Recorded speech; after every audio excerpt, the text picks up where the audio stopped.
안녕하세요. 40대 초반 여자입니다.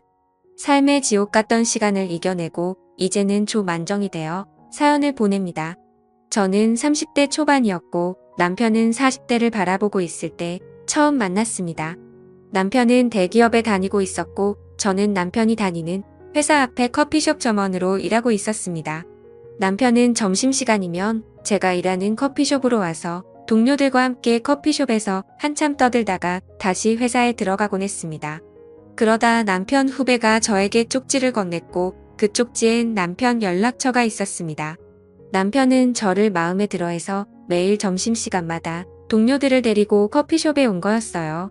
그리고 쪽지는 남편 후배가 남편 모르게 도와준다면서 저에게 준 거였어요.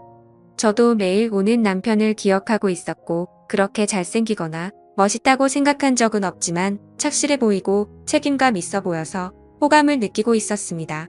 남편 후배가 직속 선배인데 정말 괜찮은 사람이에요.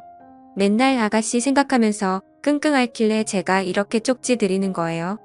제발 사람 살린다는 셈치고 한 번만 연락하시면 안 될까요? 쪽지를 주며 얘기했어요. 저도 매일 보던 남편이었고 싫지만은 않아서 쪽지를 받고 연락드린다고 하며 문자를 보냈습니다. 후배분한테 쪽지 받았습니다. 그런데 저는 당당한 남자가 더 매력적인 것 같아요. 다음부턴 후배분 시키지 말고 직접 얘기해 주시면 좋겠어요. 문자를 보내니 그날 남편은 퇴근하고 바로 저에게 왔습니다. 수연 씨라고 하셨죠? 후배가 시키지도 않은 쪽지를 드렸네요. 하지만 제 마음은 변함이 없습니다. 수연 씨를 좋아하고 있습니다. 이왕 이렇게 된 거 우리 시원하게 연애해보죠. 제가 문자로 당당한 남자가 매력적이라고 해서 그런지 평소 남편답지 않게 과도하게 당당한 모습이었어요. 하지만 그 모습이 밉지만은 않았습니다. 그날 저녁 우리는 함께 밥을 먹으며 사귀는 사이가 되었습니다. 1년 정도 사귄 다음에 우리는 서로 없으며 난데는 연인 사이가 되었고 결혼하기로 하였습니다. 그런데 친정이 너무 가난했고 제가 버는 돈의 절반을 주고 있었어요. 결혼해서도 제 도움 없이는 살기 힘들었던 친정이기에 남편에게 얘기했습니다. 우리 집 지금 빚이 많아서 내가 매달 돈 보내드리고 있거든. 그런데 결혼하고도 보내드려야 할 것 같아. 이해해 줄 수 있겠어? 저도 남편과 꼭 결혼하고 싶었지만 이 문제로 남편이 싫어한다면 어쩔 수가 없었어요. 평소에 집안 얘기는 서로 잘 안 했습니다. 그러다 진짜 결혼하려고 하니 서로의 마음보다 서로의 집안 문제가 걱정이 되더라고요. 남편은 그런 게 문제라면 걱정 안 해도 돼. 우리 집에는 내가 따로 얘기 안 할 테니까. 결혼해서도 친정에는 계속 지금처럼 드려도 돼. 남편이 그렇게 얘기해주니 정말 고마웠어요. 그리고 남편 집안 얘기를 해주는데 남편 집은 서울 근처 수도권에 땅도 많이 있고 건물도 있어서 얼마 안 되는 돈은 신경도 안 쓴다고 하더라고요. 남편은 씀씀이가 크지 않고 부재중 도련님 같은 스타일이 아니어서 이렇게 잘 살고 있다고 하니 놀랐습니다. 하지만 남편은 부모님께 손 벌리기는 싫다고 하며 자기 혼자 힘으로 성공하고 싶다 했어요. 저도 그런 남편의 생각에 동조했고 남편이 멋있게 느껴졌어요. 시댁에 인사를 드리러 갔어요. 남편의 부모님이 사시는 곳을 처음 가봤습니다. 그냥 잘 산다고만 들었지 정원이 달린 2층 빌라에 살 거라고는 생각 못했어요. 정원을 지나 빌라 앞에 차를 세우니 시어머님이 마중을 나오셨어요. 남편은 방문 전에 저를 결혼할 사람이라고 소개하였고 남편이 처음 이렇게 여자를 데려오니까 기대감에 벅찬 마음으로 저를 맞이하러 나오셨습니다. 어머님은 너무 잘 왔다며 제 손을 꼭 잡으셨고 아버님은 아무 말 없이 저를 훑어보셨어요. 그렇게 우리는 시댁에 왔고 인사를 드렸습니다. 어머님은 남편이 저 아니면 다른 어떤 여자와도 결혼 안 한다고 했다면서 저를 보고 마음에 들었다고 우리 아들이 보는 눈이 있다면서 좋아하셨어요. 그런데 아버님은 엉덩이가 큰 게 아기는 잘 낳겠구나. 미혼 아이도 있으니까 빨리 결혼해서 아이나 빨리 낳거라. 아버님은 이제 70세를 바라보고 계셨는데 고집이 상당하신 것 같았어요. 그렇게 인사가 끝나고 아버님은 어머님께 빨리 밥이나 차려오라며 나무랬어요. 아무리 아버님이 예전에 가부장적인 남자지만 시대가 어느 때인데 저렇게까지 하시나 놀랐습니다. 어머님을 노예 부리듯이 하더라고요. 그런 아버님 밑에서 저희 남편이 나왔다는 게 신기했습니다. 그렇게 밥을 먹으면서도 아버님은 술 가져와라 국이 식었으니 데워와라 이 음식은 왜 이렇게 싱겁냐. 항상 불만이셨고 그런 아버님의 시중을 봐주시는 어머님이 불쌍했습니다. 제가 나중에 결혼하면 어머님을 많이 도와드려야겠다 생각했어요. 그날의 충격적인 아버님의 모습을 뒤로하고 우리는 결혼을 하게 되었습니다. 그리고 신혼집은 아버님이 작은 아파트를 사주셔서 거기서 시작하게 되었어요. 그렇게 우리는 행복한 신혼생활을 하였고 얼마 지나지 않아 아이를 가지게 되었습니다. 아이를 가졌다는 소식에 시아버님은 무척이나 좋아하셨고 저에게 각종 한약이랑 임산부와 아이에게 좋다는 음식은 다 보내주셨습니다. 하나밖에 없는 장남이 아이를 가졌다고 하니 안 좋아하시는 시부모님들은 없으시겠지만 시아버님은 유별나게 챙겨주셨습니다. 그렇게 아이를 가지고 5개월쯤 되었을 때 남편은 해외 출장이 잡혔다며 저에게 시누이에게 잠깐 가 있으면 안 되겠냐고 했어요. 남편이 출장을 간다고 하니 시아버님께서는 그럼 며느리는 누가 돌보냐며 당장 자기 집에 들어와서 살라고 하셨다고 했어요. 물론 남편이 출장 가 있는 동안 친정에 있는 게 저는 더 편했지만 시아버님은 절대 안 된다며 자기 집으로 오라고 하셨어요. 시아버님이 저를 챙겨주시는 것도 있고 남편이 이렇게 부탁을 하니 남편이 돌아오는 3달 동안 시댁에서 지내기로 했어요. 시댁에 가니 아버님은 우리 귀한 며느리 왔냐며 어머님께 빨리 임산부 몸에 좋다는 음식이나 하라고 타박하셨어요. 제 앞에서 어머님을 너무 뭐라 하시는데 너무 안타까웠어요. 그렇다고 시아버님한테 뭐라고 할 수도 없었고 시댁에서의 삶은 가시방석이었습니다. 제가 빨래를 하거나 주방에 있는 것만 봐도 아버님은 어머님께 노발대발 화를 내셨고 어머님도 포기하셨는지 아가야 저 양반 원래 저러니까 신경 쓰지 말고 이제 주방에도 오지 말고 그냥 푹 쉬어라 말하며 뒤돌아 주방에 가시는데 어찌나 눈물이 나던지 그런 아버님이 야속했습니다.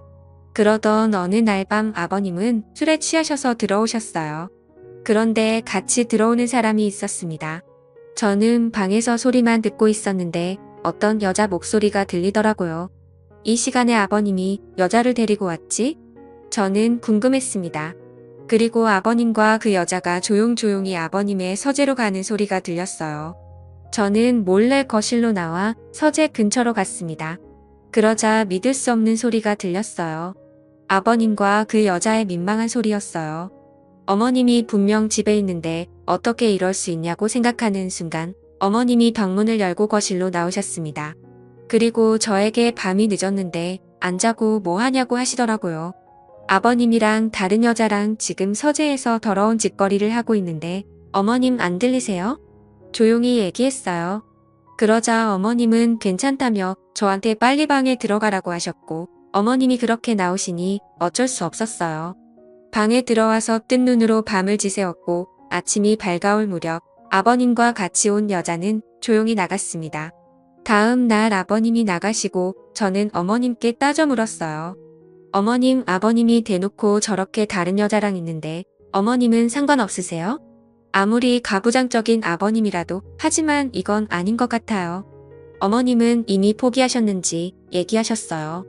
원래 저러지는 않았는데 5년 전 내가 유방암 수술 받고 가슴이 없어지니까 그때부터 나랑은 같이 붙어 있지도 않고 술만 먹으면 여자를 데려오는 게 아니니 나도 이혼하고 살고 싶었지만 아들도 이렇게 큰 마당에 새로 나가서 살면 뭐 하겠나 싶어 그냥 이렇게 살다가 죽는 거지. 그리고는 아들이 이 사실을 알면 난리칠 거니까 말하지는 말라고 하셨어요. 어머님은 자기 혼자만 아버님의 이런 행동을 봐준다면 아들이랑 아버님의 관계는 좋을 거라 생각하시는 것 같았어요. 너무 속상했습니다. 같은 여자로서 이런 대우를 받으면서 굳이 살아야 하나 분노했어요. 그날 이후로도 아버님은 한 달에 한 번 정도는 다른 여자를 데리고 와서 그 짓을 하더라고요. 그렇게 악몽 같던 3개월의 시댁 생활을 정리하고 남편이 출장해서 돌아와 신혼집으로 오게 되었습니다. 어머님이 남편한테는 얘기하지 말라는 신신당부의 남편한테는 비밀로 하였습니다. 얼마 지나지 않아 예쁜 아들을 낳았습니다. 재출산 소식에 아버님은 한걸음에 산부인과로 찾아오셨고 귀한 손주 낳아줘서 고맙다며 현금 1,000만 원도 주셨습니다. 저는 아버님의 추악한 행동들을 받기에 주신 돈을 받았을 때도 기쁘지만은 않았습니다. 그렇게 아이가 커서 걸을 쯤 됐을 때였어요. 아버님이 급하게 저희 부부를 병원으로 부르셨어요. 어머님이 많이 위독하다면서 이제 얼마 남지 않았다고 하더군요. 아이를 키우고 정신이 없어서 시댁에도 자주 못 갔었는데 갑작스러운 소식에 당황했습니다. 급하게 남편과 병원으로 가니 중환자실 앞에 앉아있는 아버님이 보였습니다. 그리고는 울면서 남편한테 얘기하더라고요. 밖에 일 보고 들어오니까 내 엄마가 거실에 쓰러져 있더라고. 119를 불러서 병원에 왔는데 유방암 말기라고 하는 게 아니니 이제 살 날이 얼마 남지 않았다고 한다.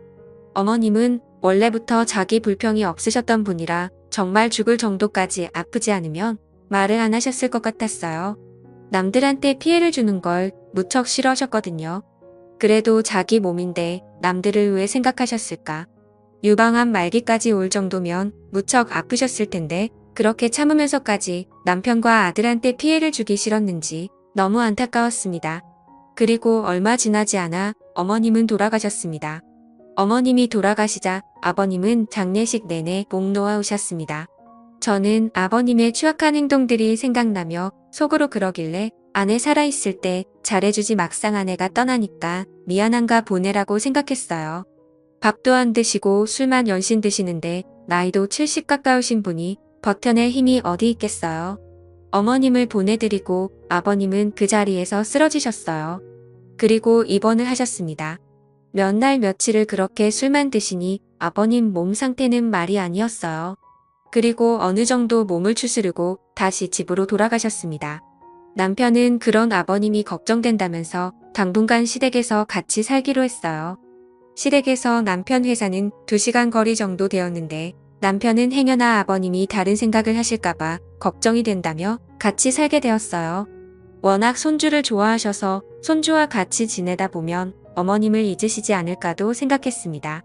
하지만 우리의 노력에도 예전의 아버님 모습은 없었습니다. 그저 어머님께 미안하다면서 매일 술을 달고 사셨습니다. 아버님도 연세가 적지 않으셔서 이러다 돌아가시면 어쩌나 하며 남편은 걱정을 많이 하더라고요. 그렇게 시댁에서 지내고 있는데 남편의 출장 소식을 들었습니다. 이번에 출장을 가면 1년은 있어야 해서 남편은 안 간다고 회사에 얘기했는데 남편 말고 다른 대체자가 없다고 하였고 이번 출장을 잘 마치면 임원까지 될 수도 있다고 하니 안 갈 수가 없게 되었어요. 남편은 저에게 내가 없는 동안 당신이 아버지 좀 지켜봐줘. 어머님 돌아가시고 아버지 보고 있으면 너무 가슴이 아프거든. 이번 출장만 다녀오면 우리 따로 살 거니까 그때까지만 참고 지내자. 어머님께 막대했던 아버님이라 싫어했지만 남편의 부탁을 들어주기로 했어요. 지금의 아버님은 예전에 강했던 모습은 전혀 없었거든요. 그리고 자신의 잘못을 뉘우치고 어머님을 그리워했기에 저도 별 문제는 없을 거라 생각했어요. 그렇게 우리만 남겨두고 남편은 출장을 떠났습니다. 저는 아버님이 예전의 활기찬 모습을 찾을 수 있도록 노력했어요. 아버님 좋아하시던 음식 위주로 밥을 차려드렸고 아들과 함께 아버님하고 산책도 하였어요. 그렇게 6달이 지났을까요? 저희와 생활이 익숙해지셨는지 점점 밝아지셨어요. 어느새 어머님을 잃은 슬픈 모습은 사라지셨고 외부 사람들과도 다시 만나기도 했습니다. 아버님은 저와 아들한테 정말 고맙다며 너희들 덕분에 다시 새롭게 시작하고 싶어졌다고 했어요. 하지만 너무 새롭게 시작하셨는지 술을 먹고 또 다시 여자를 데리고 오시기 시작했어요. 이제는 어머님도 안 계시고 홀몸이니까 아무 상관이 없지만 보통 데리고 오는 여자들은 사랑해서 만나는 여자들이 아니고 돈을 주고 만나는 여자들이었어요. 아버님이 돈이 없는 것도 아니고 건강도 찾았겠다. 새롭게 시작하는 게 다시 많은 여자를 만나는 거였어요. 하루가 멀다 하고 여자를 데리고 오는데 아이도 어느 정도 컸겠다. 아이 교육상 안 좋아 보였습니다. 남편이 오기 2달 남았을 때 아버님께 아이를 친정에 보내겠다고 했어요. 손주를 끔찍이 아끼는 아버님이라서 보내지 말라고 하실 줄 알았는데 웬일인지 보내려고 하더군요. 그리고는 저는 가면 안 된다고 하더라고요. 자기 혼자 이 집에 있으면 너무 힘들 것 같다면서 아들 출장 다녀올 때까지는 같이 있어 달라고 했습니다. 저 또한 남편이 얘기한 것도 있고 아버님을 혼자 내버려 두고 가려는 생각은 없었지만 아버님이 이렇게까지 자부심이 불쌍하기도 했습니다. 그렇게 아이를 친정에 보내고 시댁으로 돌아왔습니다. 그런데 제 방에서 인기척이 들리더라고요. 방문을 열어보니 아버님이 있었습니다. 아버님은 흠칫 놀라며 벌써 왔냐라고 하셨어요. 제 방에는 어쩐 일이세요? 뭐 필요하신 거 있으세요? 아버님은 별건 아니고 며느리 이제 혼자 지내야 하는데 부족한 건 없나 해서 한번 들어와 봤다. 배고프구나 밥이나 먹자. 제가 밥을 차리는 동안 아버님은 술을 싸우셨습니다. 그리고 어색한 둘만의 식사가 시작되었어요. 저는 어색한 자리가 될 것 같아 밥을 안 먹겠다고 했는데 아버님은 외롭다며 같이 밥을 먹자고 했습니다. 아버님은 술을 드시면서 자기 때문에 어머님이 그렇게 됐다며 한탄하셨습니다. 저는 며칠 전까지만 해도 아가씨들 데리고 오면서 어머님은 다 잊은 듯한 아버님이었는데 갑자기 이렇게 저한테 어머님 얘기를 하니 어이가 없었어요. 정말 알다가도 모를 아버님이라 생각했습니다. 그렇게 아버님과 밥을 먹다가 아버님의 권유에 같이 술을 마시게 되었죠. 제가 주량이 약한 데다가 잘 먹지 않던 술을 마셔서 순식간에 취한 나머지 저는 방에 들어와 잠을 청하였습니다. 그리고 얼마 지났을까요? 정말 생각하고 싶지 않은 일을 겪게 되었습니다. 그날 늦은 밤이었어요.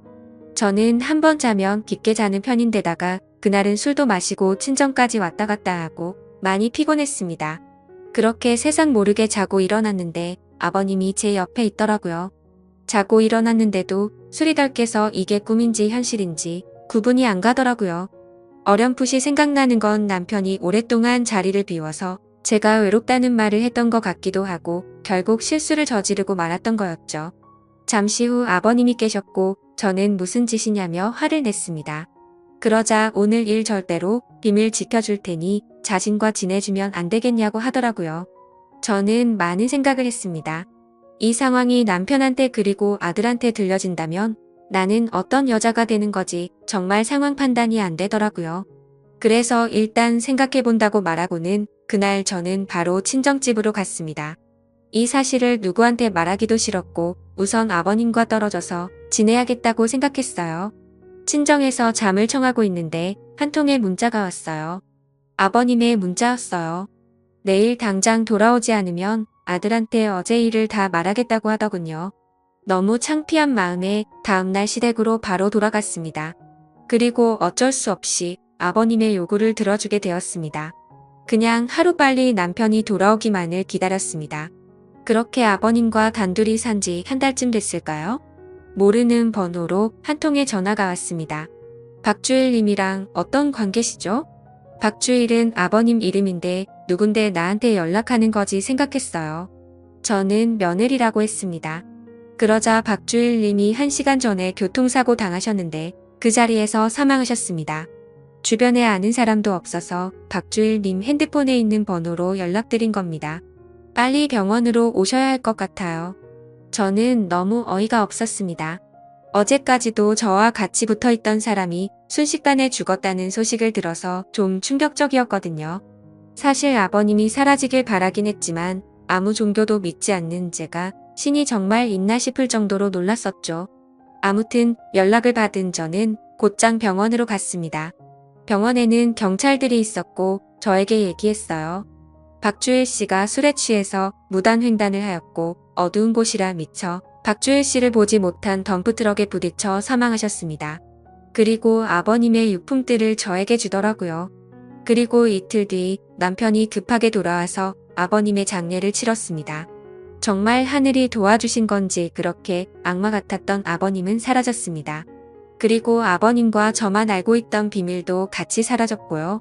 정말이지 그때 생각하면 너무 힘들기도 했는데 하늘이 도와 아버님께 천벌을 내렸다고 생각하고 살고 있습니다. 남편에게 미안한 마음으로 앞으로는 더 조심하면서 열심히 살겠습니다. 감사합니다.